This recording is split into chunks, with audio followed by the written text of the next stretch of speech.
round of applause for our panelists. And maybe to answer our question which was asked here, I believe that this panel, children become stronger because you all exist. Isn't that right? Yeah. And also, what Ngazi EdNet does, Ngazi is Swahili for leader. We say Ngazi yetu, elimu yetu. And when you see me, please see the power of RLC. This is what RLC does to a person, from just a young girl to a leader. And if I could start with Brian. Through your work on learning through play at Teach for Kenya, across classrooms, teacher development, and education systems, what does it take for play-based learning to move beyond individual programs and become meaningfully integrated into education systems? Thank you so much for that question. The one bold question we try and answer, especially in the play department, is what if play was not a break from learning, but the way children actually learn? Now the truth is, children already know that play is their superpower. The challenge is us adults. We come from a regime. I remember my parents will beat me for playing and not studying.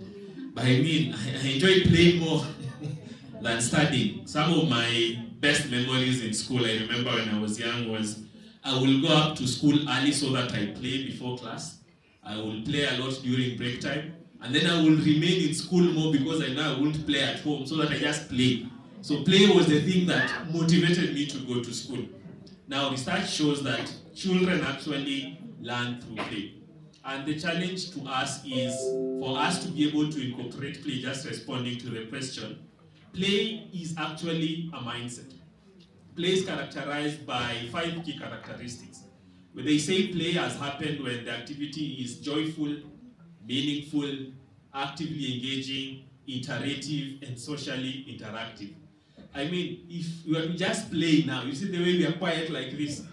Trust you me, if this was an ECD class, no learning would have been happening. But if we made an experience joyful, if we just played a simple game, then we will be able to, you will notice, like even research shows, when children play, the brain there are certain parts of the brain that gets activated. So my question to you is, even before we look at children, how about you look at your individual work as play? That means, will you look at your work as more fun? Will you have a curiosity when you are looking at your work? Will you be more imaginative? Will you explore? More often than not, the system has taught us in such a way that play is something that we do after work. Play is something that we separate. But the reality is, as adults, we spend 5 days of our week doing the most in our lives. But most of the times, the things that we do is not fun because the mindset that we approach our work with is not playful. So my challenge to you is, even before we can integrate play for young learners, we need to learn how to have a playful mindset as adults when our mindset has changed, because children already know play is their superpower.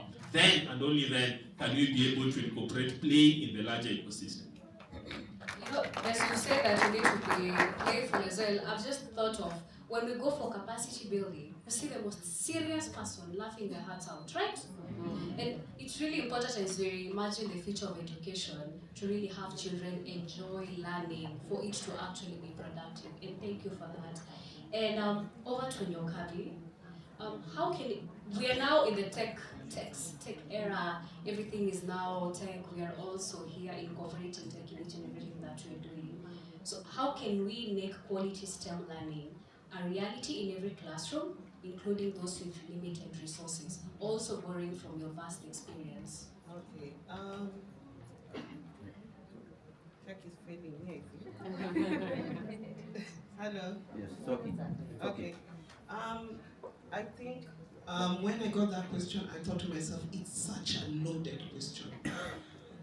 Because even when I joined the early, I was already in tech, I was doing hackathons. I'm talking about 2014, 2013.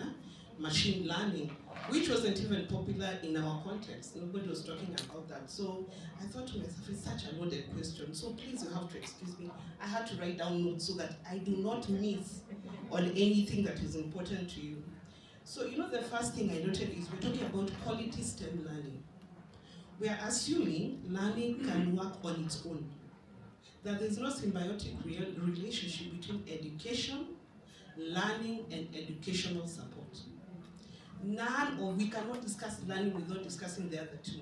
And this is part of why we keep on saying we're working in silos. Because I am working on, I will tell you I'm working on teaching most of the time, but I came to recognize I have to look at the whole thing to be able to be impactful. So for me, I would change that to educational STEM, quality STEM education. The second thing is this. When we're discussing STEM, there's this tendency to think about it as a topic issue, a subject issue. For me, I think it's more important to talk about STEM-related learning areas. This is how we pull in agriculture, we pull in home science and everything else. So that when children or teachers are talking about STEM, it's STEM in the context of STEM is meant to solve human problems. That when I'm thinking about STEM, I'm thinking about the things that happen to me on a day-to-day basis. For example, right now when we are sitting, I can tell you there are more than 5 scientific concepts happening right now where we are sitting. But when we want to talk to children about STEM, we want to refer to machines, cars, some of them even have never seen cars, fridges when there's freezing, but those things do not relate to the day-to-day living. So for me, I prefer talking about STEM-related, so that we pull in everything and the discussion is about interdisciplinary connections as well. 3, over the last 13 years, I have been in TVET as a board member of a polytechnic. I've been part of committees on discussions on STEM internationally. Actually, I've done more work internationally than in Kenya. Regionally, yes. The question is, when you're talking about STEM, where do we place ourselves compared to the international community? I'll talk about, right now we're talking about STEM. About 2 years ago, we're talking about, under ADEA, let's define STEM as Africa.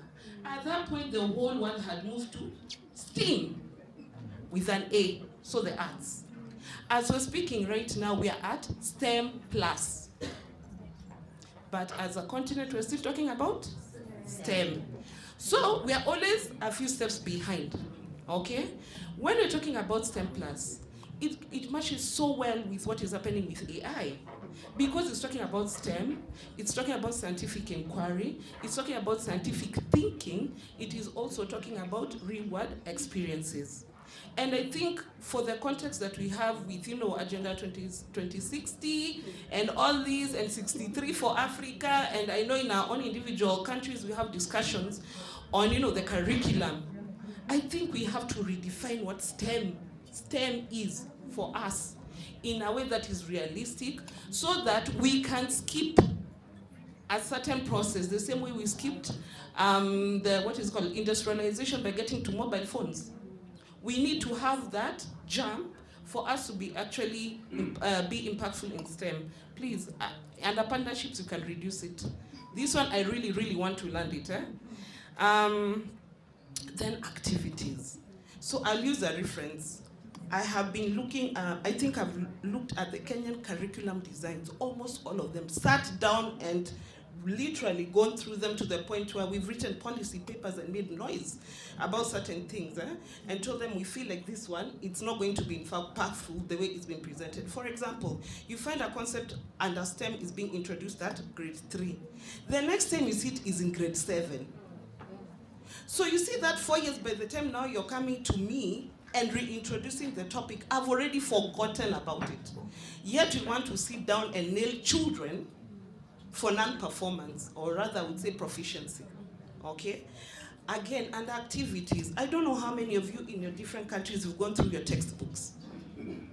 We are having a very big problem in textbooks, okay? We had the opportunity to look at activities under STEM.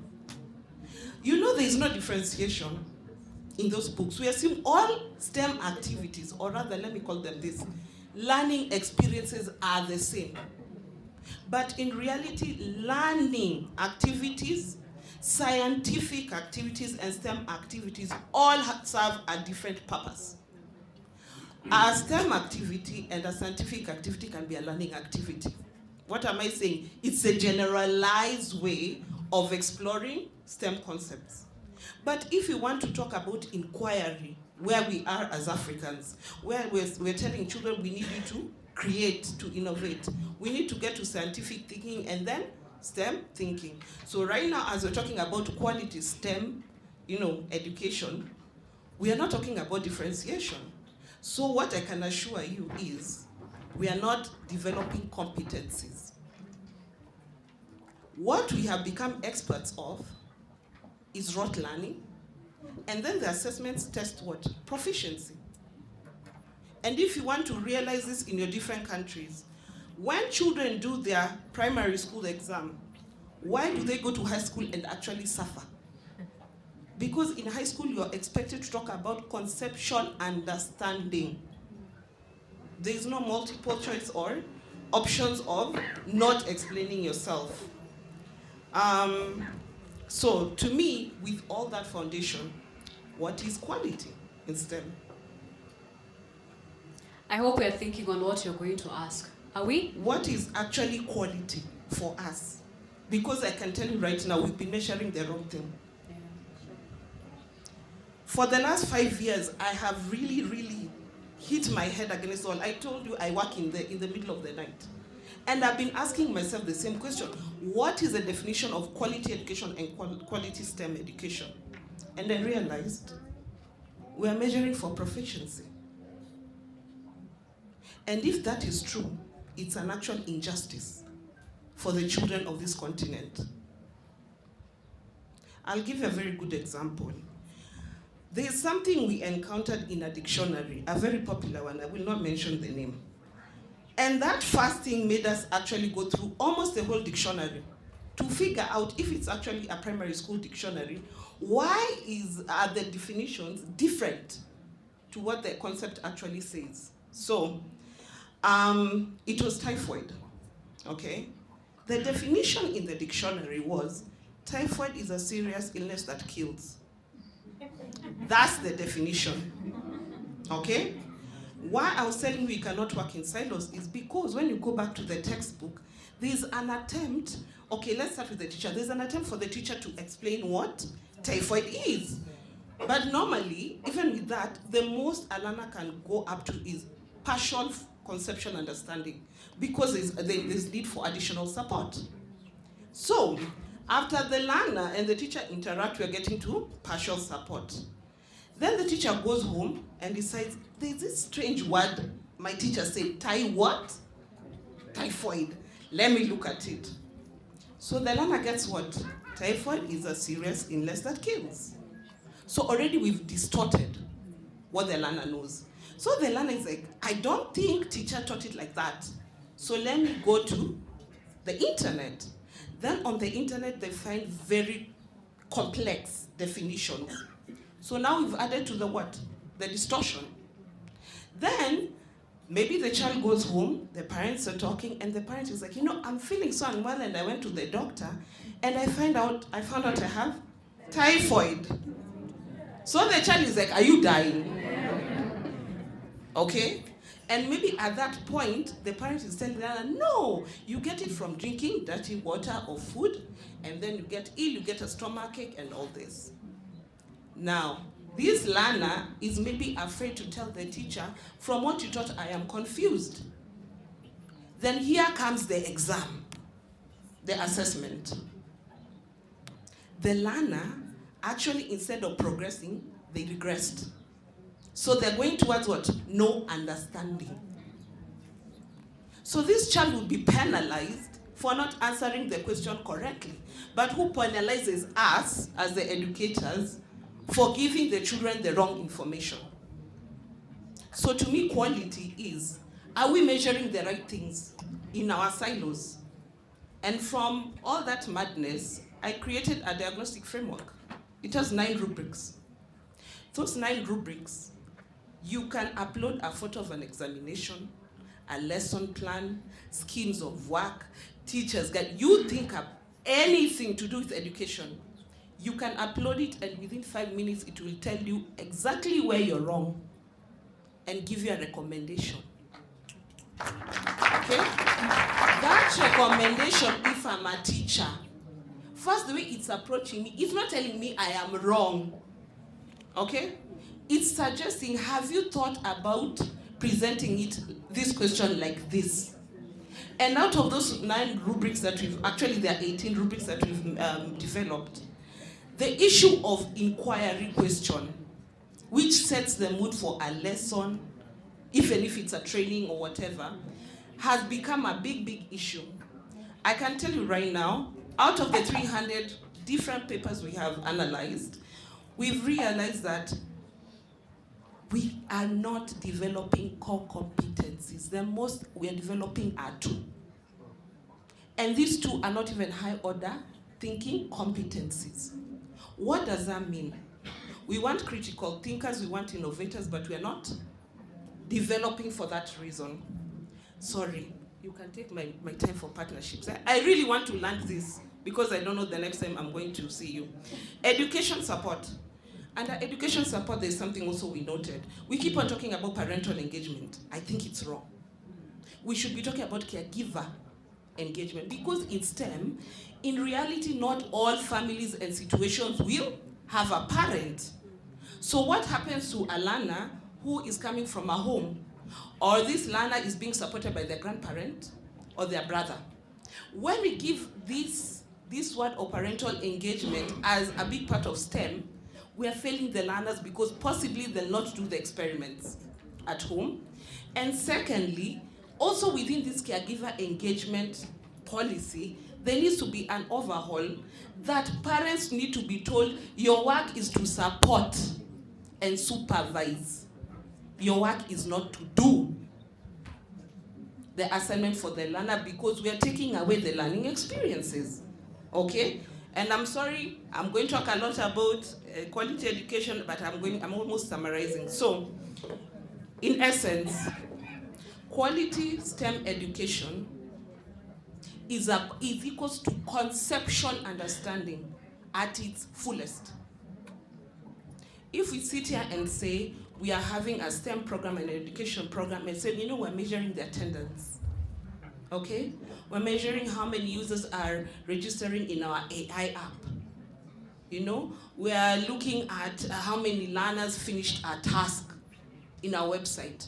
You're measuring the wrong thing. You should be asking yourself, at the end of this task, does the learner understand this concept? If it's the simple circuit, if I remove one component, can they explain to me exactly what is happening? If they come to your house and look at a switch, can they explain to me the process of how the electricity comes from the grid to the point where it's lighting up?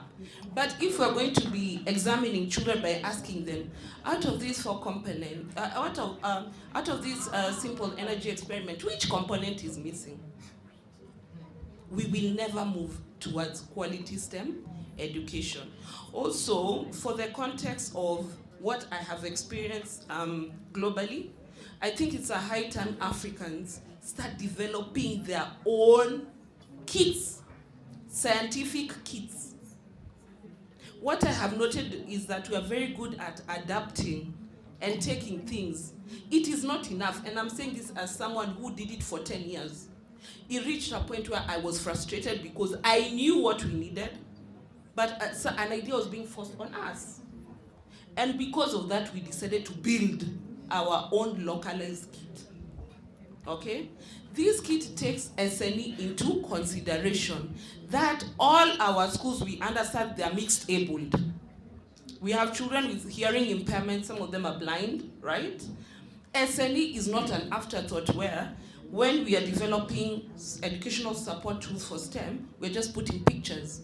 Is that when you're developing that experiment or whatever, a child who's blind is able to conduct that experiment. A child who has a hearing impairment, without even changing the materials, that child can conduct that experiment.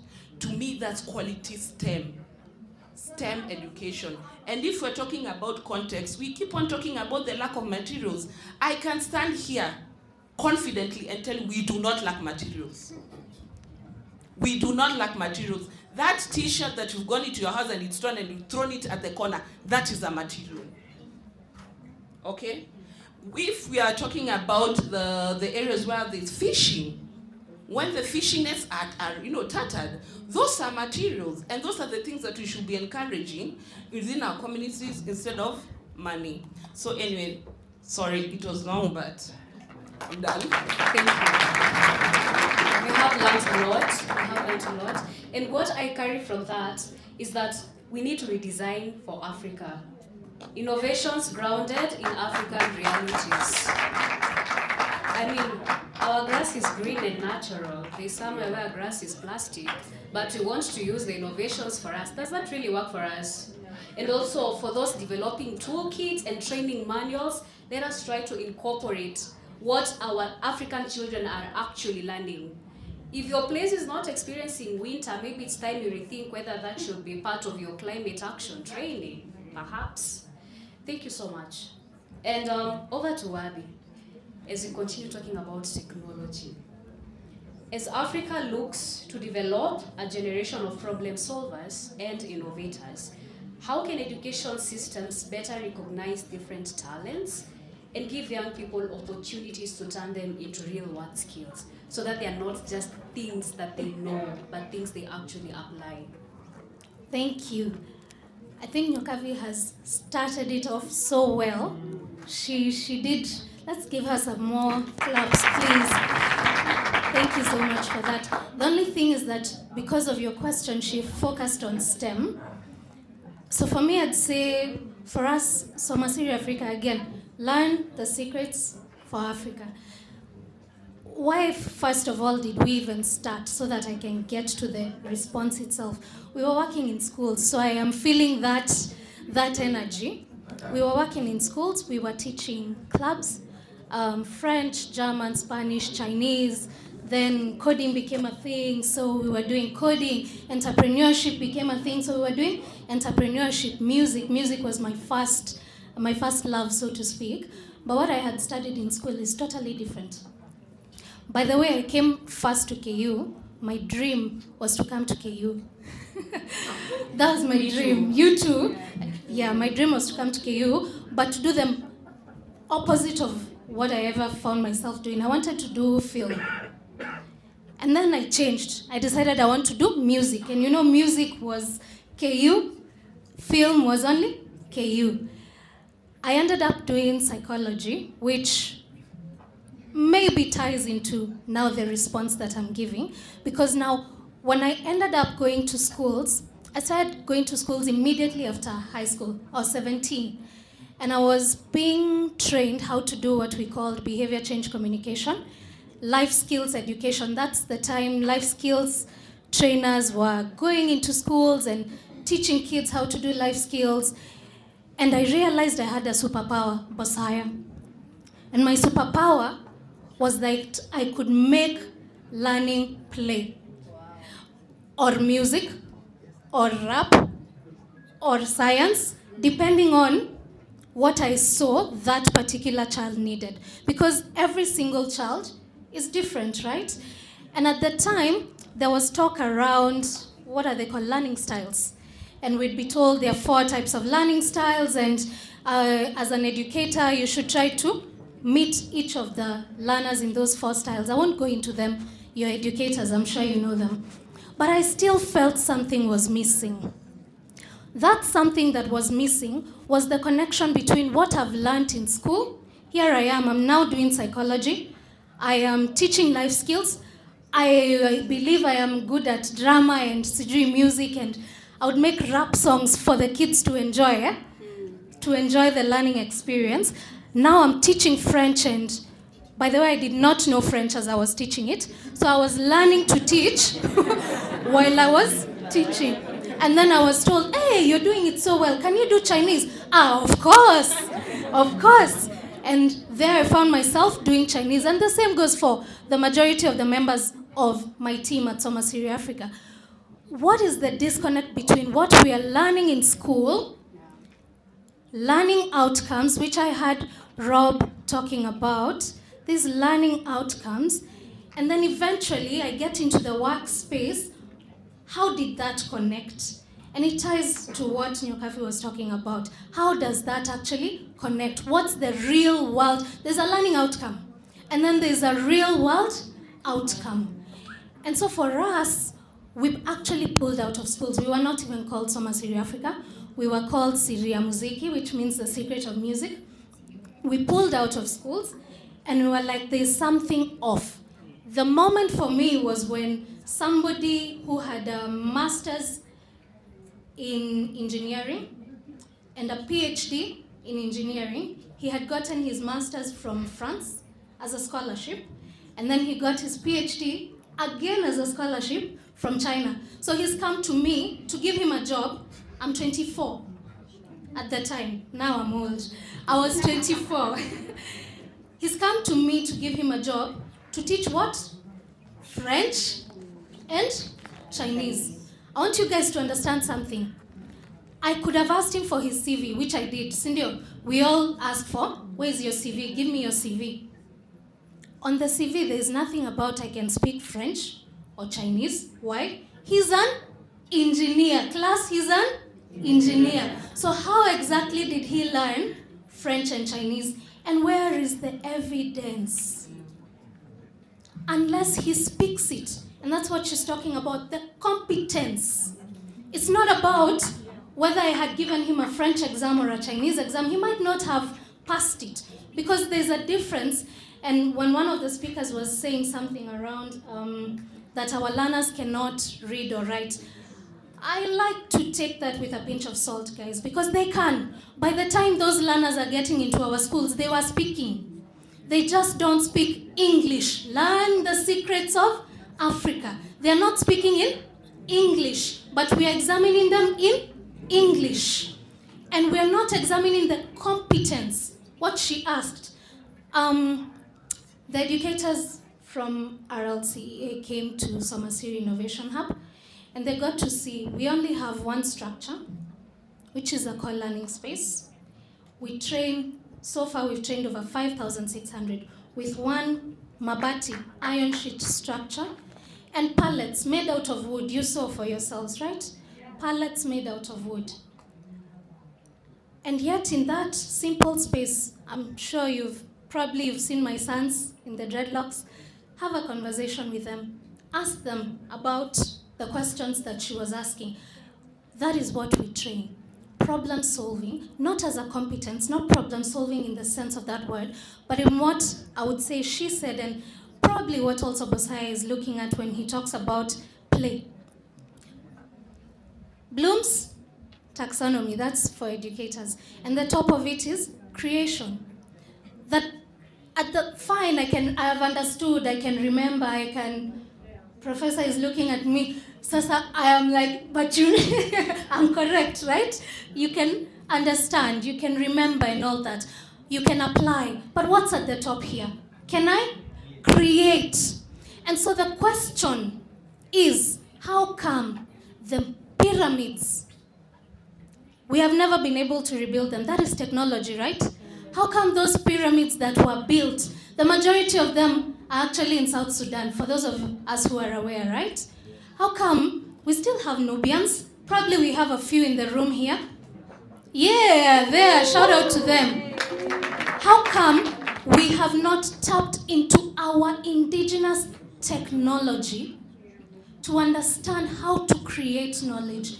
So when we go back to what she was talking about what questions are we asking them? It's okay for us to ask the remembering questions, the understanding questions, but can we give them an opportunity to create? And that ties back into, I said you gave my thing for me, the parents. Because one of the biggest reasons why I got out of schools personally, I was so upset. Because we would give, it's in grade 4, there's a science, for those of you who have taught CBC, there's a science experiment where they're supposed to make a guitar. Right? Yeah. That guitar is always made by the father.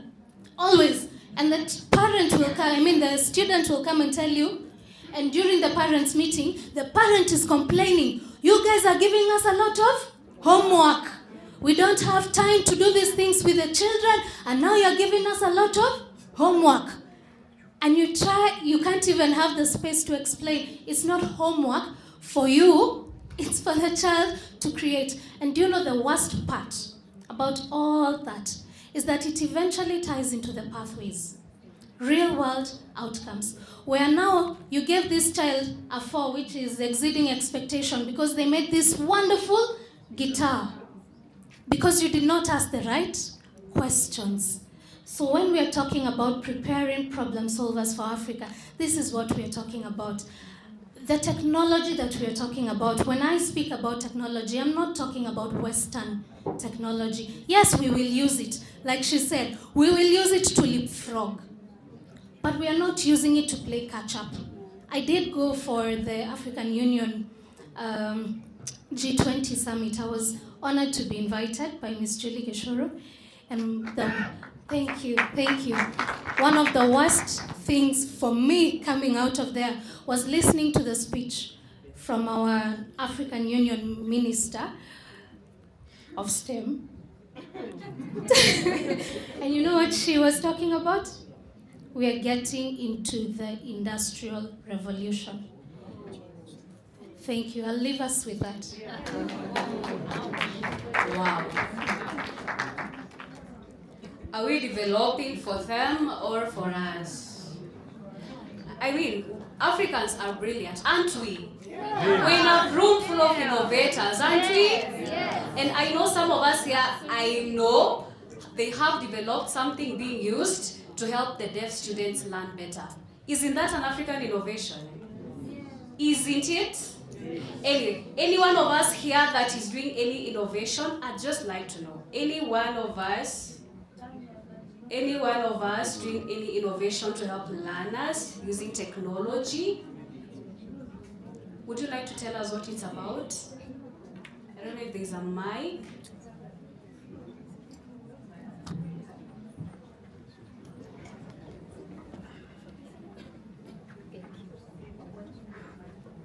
Yes, please, briefly, and your country. Good afternoon. Good afternoon. I am Godfrey Odhiambo. I'm a teacher in Kiambu County, St. Mary's Girls, Kiamuria. Yeah, so I've been blessed to interact with STEM. I'm a FET fellow. I'm also a lab extension ambassador. I'm a scientists ambassador. Now, currently, before I go into what I wanted to say, I am a former student in this university, KU, in the School of Education, Math and Physics. So there was a time I was doing a presentation in semester last year. I met a professor from Namibia dealing with, education, especially STEM, and also another professor from Egerton University. Now the question that I was asking myself, when I met STEM, especially FET, I met FET in 2014, I was asking myself, why don't these things be taught during teacher training? Yeah, because I think we always come out of universities when we are very green to encounter or maybe to take care of the students in the current format we are. Now, currently, I'm developing an AI. It is called EduNexus, and its impact is most people. It is supposed to be used by students, teachers, and parents.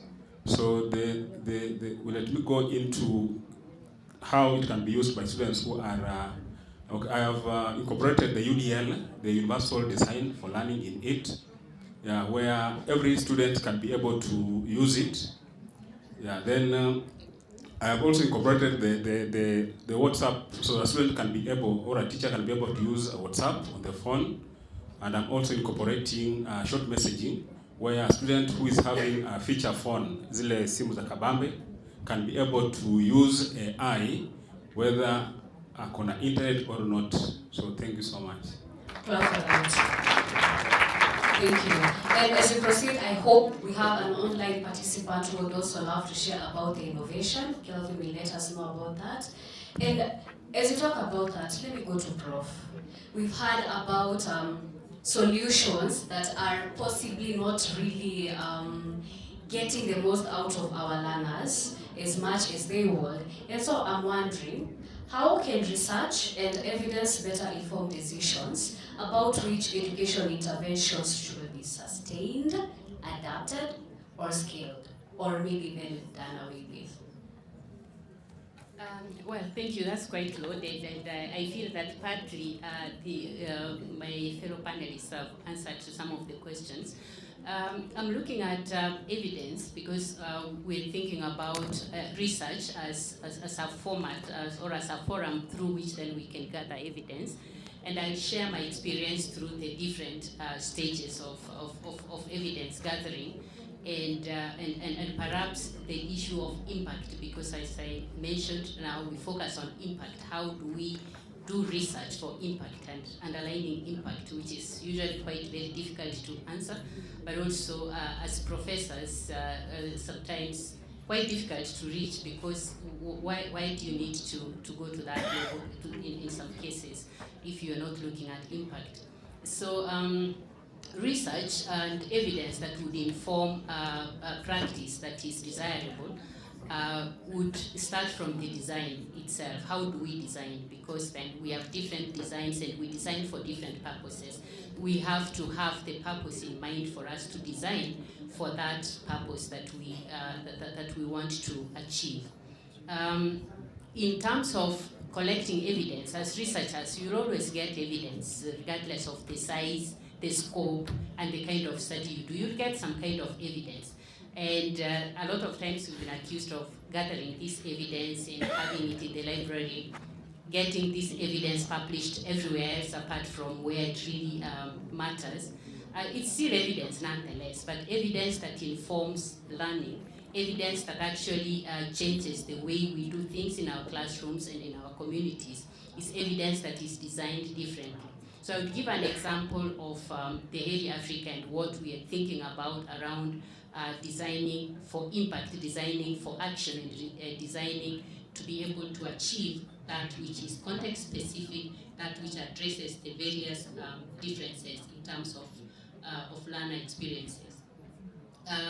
Designing for that kind of impact requires that you first think about the learner. And I think there was a presentation in the morning that talks about that. You're thinking about the end. We're thinking about who are you designing this.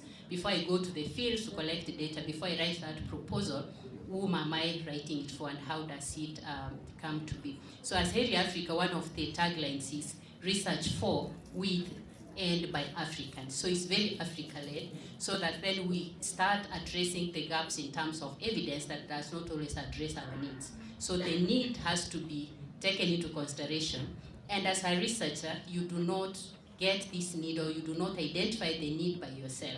So that's again something we've learned, that a lot of times as researchers, we get into the deep end of, I write a proposal, probably responding to a call, I get the funding, I do research, publish, and that's it. And I hope in the process that policy will pick it up, that I will inform. But I don't even get to the level of getting that information to the policymaker. I don't get to the level of getting this information to the stakeholder who actually needs it for implementation. So then it ends there, and a lot of times then we throw stones across the fence from researchers to policymakers to the implementers, and we say, okay, we've done this research over the years. How come we're still not addressing the problem that we are solving? But how did you actually design this, and whom did you inform this? So researching with is actually what we are interested in this case, for us to be able to achieve the need that we have in terms of quality education and getting the learners achieve the learning outcomes that are of impact. Researching with means that we recognize the importance and the participation of each and every stakeholder involved. So what are we talking about when we think about education? Education has researchers. Yes, in the academy we have researchers, but then this research will also be informing what happens in the classroom. So the teacher is a stakeholder. And I remember in the morning, I think one of the presenters talked about getting research or getting teachers' data as part of what informs practice. So teachers have a lot of data. They're actually collecting data every minute in class. And this data, sometimes we don't frame it as research and evidence that will inform action. We are doing assessments in class. We are doing assessments by NEC. But how much of this actually gets to inform the next action? So we keep collecting evidence, but we don't link it to the next action. So if we sit together and look at this holistically, so that I do not do research from my assumption of what a problem is and go to KICD or to NEC to inform them that this is what happens. So how about doing this collectively? So co-creation is also one of the very key aspects of the HERI Africa platform, that we are co-creating, that we are not coming up with a question, we are not assuming a problem simply because we saw it in the papers or a politician talked about it or we read about it in journals, but we know that the implementers and the policymakers and those who are affected by this are here with us. So research with not just researchers at the university level, but researching with those who actually need this information. Because KICD has a question. Of course, from all that we talk about in any new curriculum, in any new education system, like we have CBE, there will always be areas that need to be tightened. So of course, KICD, as they implement, they have a question in terms of curriculum, in terms of the activities that my colleague talked about.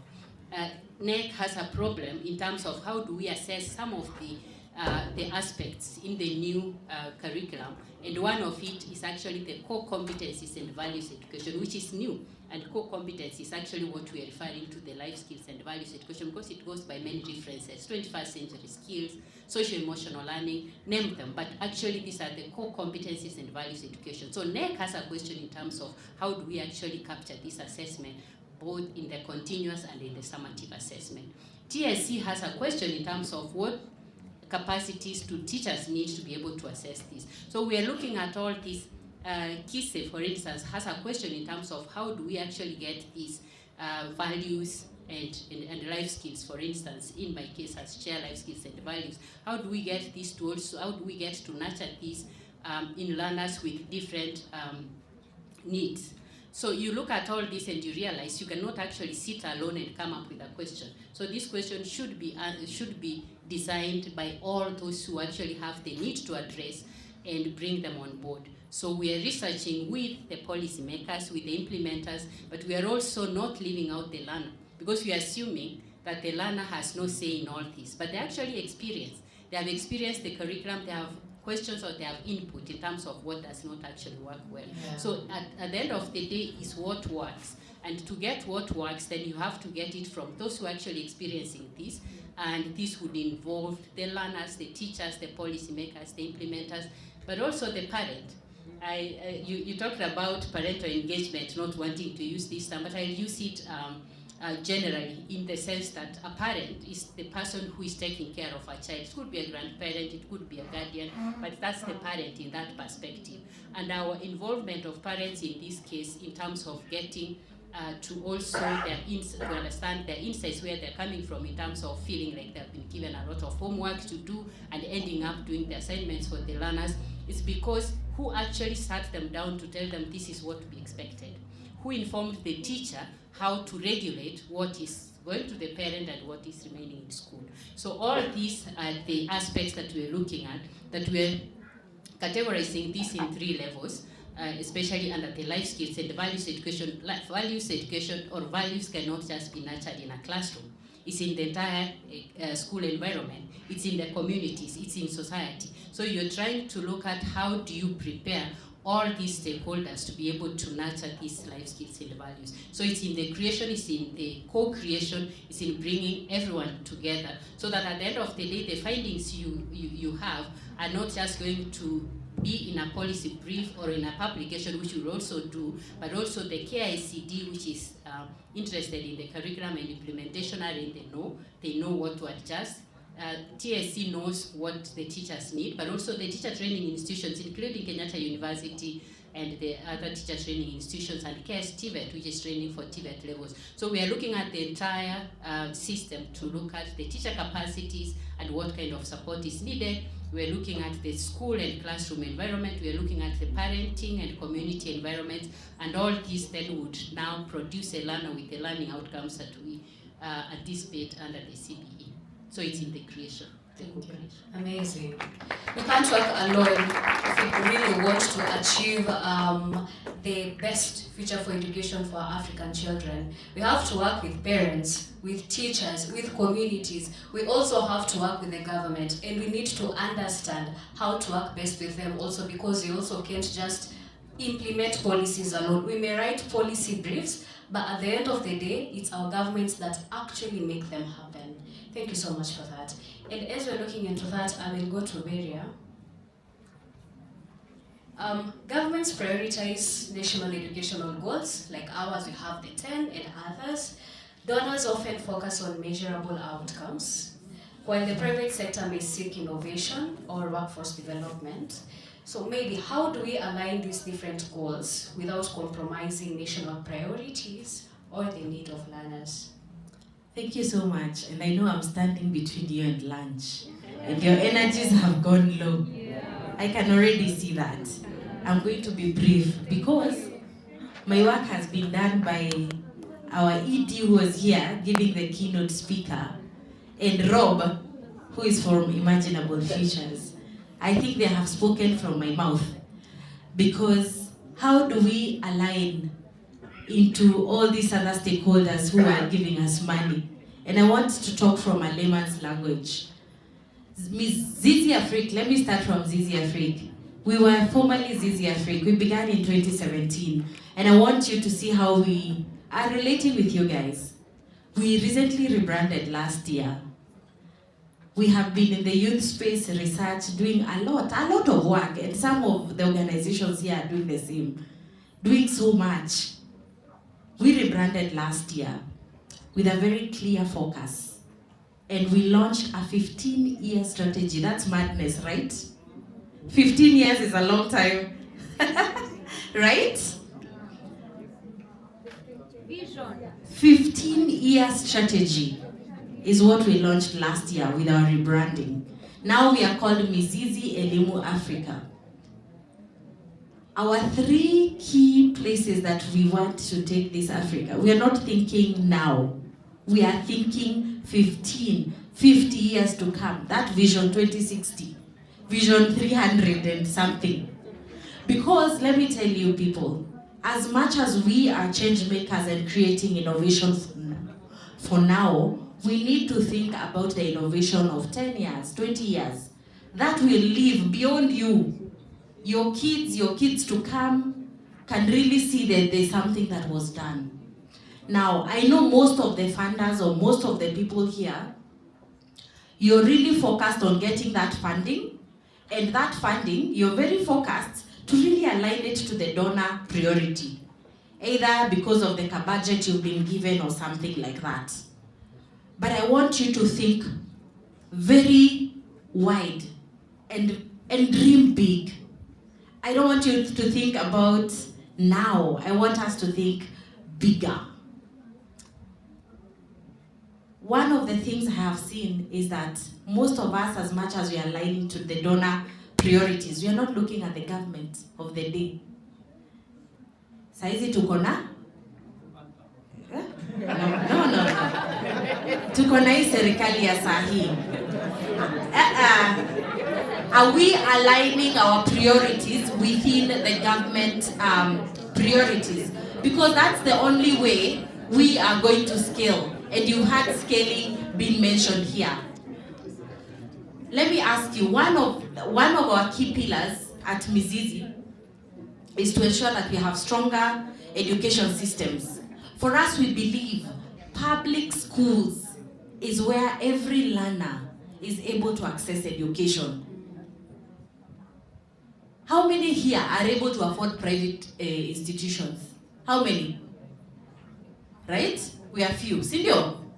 So for us, and that's why I'm saying, for us we are thinking 15, 20, 50 years to come. We want to embed what we are doing right now today to reflect in the system, to reflect in the policy or the thing that will be there in years to come. We are not thinking now. Our funding cycle, and I want to also respond to sort of my second question, is we are looking for not only restricted, because that's what funders will give. Restricted is money for a specific program. We are looking for money for systemic change, meaning even unrestricted. Unrestricted means money that can build you systems, money that can build your organization thinking 10 years to come, beyond that funder leaving the organization. And that's why in Mizizi Elimu Afrika, and I know the people who have been there before me have already spoken, we are thinking about stronger education systems, ensuring that the public institutions or the public education is well equipped. We are also thinking about ecosystem change, and I know those are big words, and that's why it's very difficult sometimes to fundraise for them. But I will tell you this, there are people who believe in system work. There are people who believe in ecosystem building, bringing in the communities, the learners, the institutions, the researchers, and that's why we are collaborating here with HERI. You forgot to mention, HERI is a brainchild of Mizizi Elimu Afrika. Thank you. Because we are thinking beyond today, we are thinking of 2030 or 2060, 2300, and So to respond to this question, please make sure you're negotiating for indicators beyond budgets. These budgets you're being given by the funder, negotiate more. Negotiate for something that will live long beyond your existence.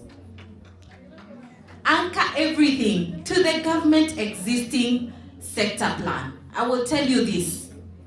Our work in Mizizi, and I know many people will say government is hard working with. I know it is very difficult, even for us. We really find it very difficult. But I will tell you this for sure. You want something, your innovation as a change maker to make a difference, you need to work with the government of the day. Whether it is bad, whether it is a 1-term or 2-term or 3-term, you need to align your priorities with the government sector of the day. If you want your systems embedded in this government and for it to make a systemic change. Without further ado, I don't want to speak much, but I'm happy to have an engagement over lunch and for us to discuss about system change, ecosystem building, and for us to embed our systems beyond our lives. Yes. Yeah, you've talked about something very important.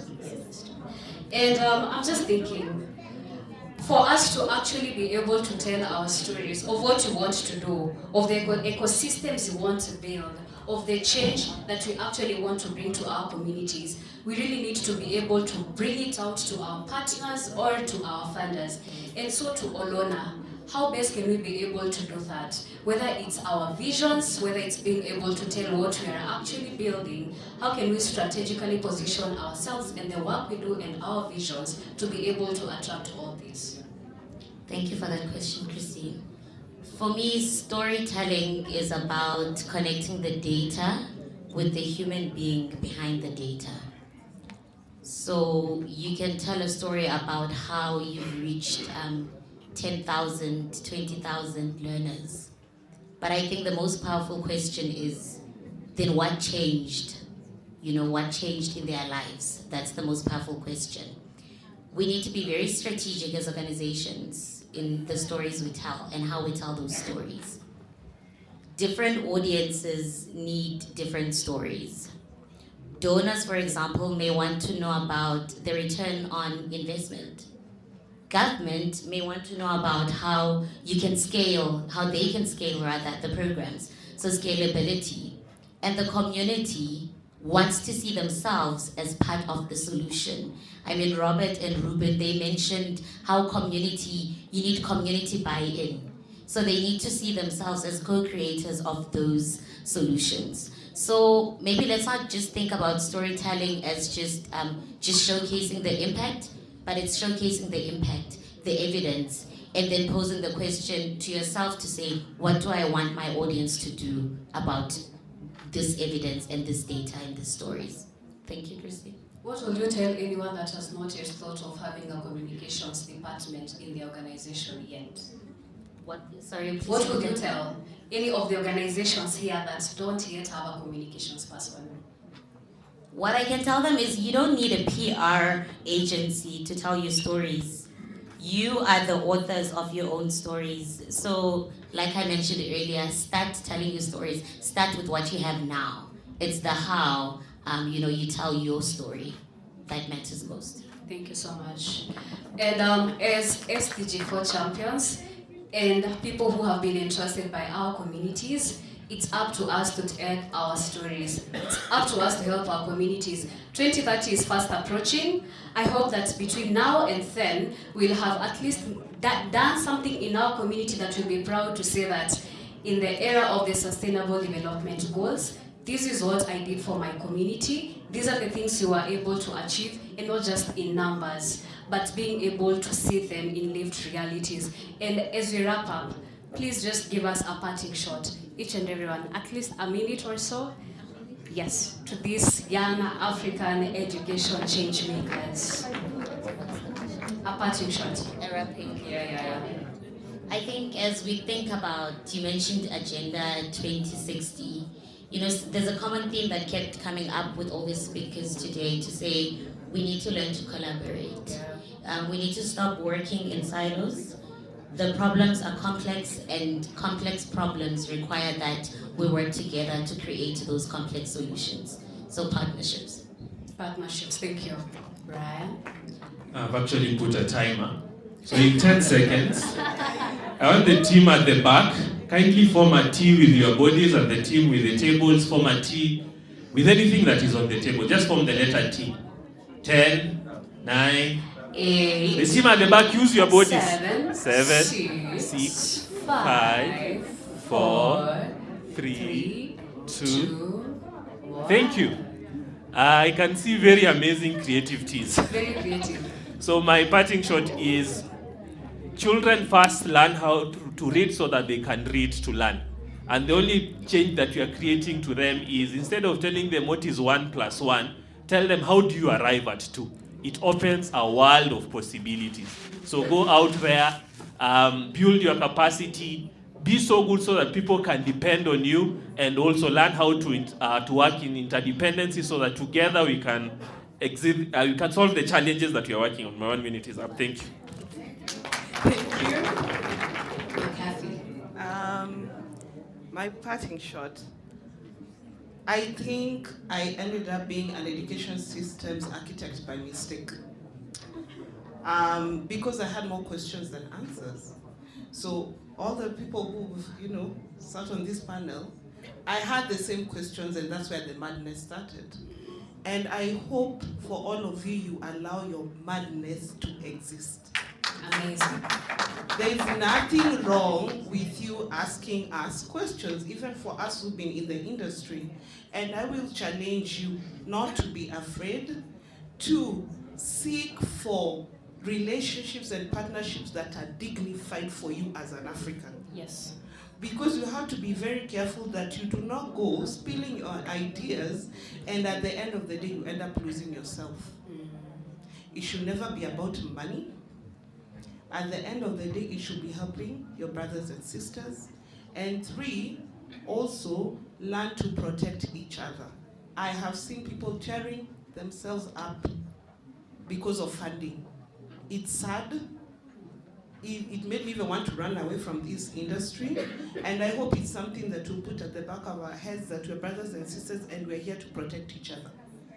Stop tearing each other in front of donors because you want the money. Or, going on the side and having funny conversations. So my parting shot is, be a person of integrity and also establish dignified relationships with your partners. Powerful. Thank you. Mine is learn the secrets of Africa. Please say it with me. Learn the secrets of Africa. I think if we continue to do our research, speak to the people in the room who are from different countries. It doesn't have to be a whole book or a whole journal. It can be a simple conversation that sparks an Afro innovation. It's easy for us to innovate with westernized ideas because we are watching YouTube, we're watching TV. Almost all our mentors are Western. Yeah. But if you just have a conversation with somebody next to you, learn something new about a culture, it can shape the way we innovate for Africa. Yeah, please come to our stand, Soma Siri Afrika. Innovate for Africa. Okay, thank you. Mine is to congratulate you for this achievement and just to emphasize what has been said over and over again, that you need to have an agenda, and this agenda is what should drive the funding that you're seeking and the activities that you'll be having. Otherwise, then you will be doing everything else other than what you actually really want to do. And where there's no agenda, try to create one. And I would give you an example of what we've done with HERI Africa. We now have a national education research agenda. You probably saw a booklet there. And the first things that we were thinking about is how do we actually fit in within what government wants, but also get to prepare and support the systems like Mizizi is doing. And the first question was, which agenda? I mean, yes, we have frameworks, we have white papers, we have all these policy papers, but not one single document will show you that this is what we want to do. So we started by co-creating this with actually government, because then you have the CBE framework, which spells out what you want to achieve. You have all these other aspirations that direct or that show where the government is moving to, what kind of quality education is needed, gender, sustainability, and all this. Then we drew all this together, and we came together in one room with all the government agencies and the organizations responsible for this, and we say, is this not what you are saying? Yeah, this is actually what we are saying in many words. So we have, at the steering committee level for HERI Africa, we have two PSs, the PS for higher education and the PS for research. And they now have agreed to adopt this as part of what we'll call the National Education Research Agenda. So there was no agenda, but there were documents, and of course what shows this. That means actually in our space, in our different spaces, let us not despair that I did not find what government is thinking, but it's thinking in many words. And as they say, government knows more than they actually say, or they say it in different pieces and bits. How can you draw this together? And also working in collaboration. We can already create collaborations and partnerships here, because you cannot have strength in everything. So at HERI Africa, for instance, we are working with Mizizi Elimu, which is also co-chair. Actually, we have a system of co-chair. So we have a chair at the university level, then we have Mizizi as co-chair for the life skills and values education. But also, we do have a lead in communications with Education Sub-Saharan Africa. We have a lead in capacity development, because that's a major component. You cannot do this without also raising the next generations. So capacity development is a big component. We have APHRC, which is also strong in this. We have government, NRF, who are also funders to be able to mobilize and support all these activities. We have Commission for University Education, which has a convening power for universities, and that's where the Secretariat sits. And with all this, then you are able to leverage the different experiences and expertise. You don't have to go to institutions. You can actually go to individuals who have different expertise in all this, and that will really move you far. Thank you so much for your words of wisdom. Shift your mindset from programs to systemic change for you to be remembered. Thank you so much.